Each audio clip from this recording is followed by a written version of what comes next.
એટલે એ એમનો સ્પર્શ કરે છે હાથનો, આપનો શ્રી હસ્ત શ્રી ગુસાઈજી, અને એ દેવીની મૂર્તિમાંથી સ્વામિનીજી પ્રગટ થઈ જાય છે. આખી 1 સેકન્ડમાં સ્વરૂપ બદલાય છે. કેવી કેવી લીલાઓ છે આપણા 252માં. આ પ્રસંગ તમારે વાંચવો હોય તો 148મો છે. બહુ વિશાળ વિસ્તારથી અને અદ્ભુત અલૌકિક પ્રસંગ છે. અને બીજું જે શાલિગ્રામનું સ્વરૂપને સ્પર્શ કરે છે તો મદન મોહનજી પ્રગટ થઈ જાય છે. અને આ વખતે તો આ મૌન રહે છે. આ શું થયું ખબર ના પડી, કેવી કૃપા થઈ એ પણ સમજાયું નહીં. પણ જ્યારે પછી ચાચા હરિવંશજી એમને ઘરે આવે છે ત્યારે પૂછે છે કે આ શું હતું, અમને સમજાવો ને. ત્યારે જ ચાચાજી કહે છે કે આ છે એ લક્ષ્મીનો અંશ છે, દુર્ગા. અહીંયા લક્ષ્મીનો અંશ કીધો છે, મહાદેવજીએ કીધું છે સ્વામિનીજીનો અંશ. તો કે લક્ષ્મીનો અંશ છે આ તમારી જે દેવી છે એ, અને એની અંદર જ પ્રગટ, એમનાથી જ પ્રગટ થયેલી છે, પણ એમનું મૂળ સ્વરૂપ કરીને તમને આપ્યું. એટલે હવે આ સ્વામિનીજી થયા. અને શાલિગ્રામ એ અક્ષર બ્રહ્મ છે, એની અંદર વૈકુંઠ છે, એની અંદર ગોલોક છે. એટલે તમને આ પૂર્ણ પુરુષોત્તમ, પુષ્ટિ પુરુષોત્તમ પ્રગટ કરીને આપ્યા.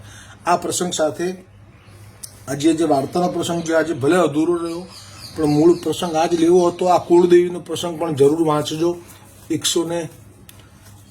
213મી વાર્તા હમણાં જ ગઈ 2 દિવસ પહેલા.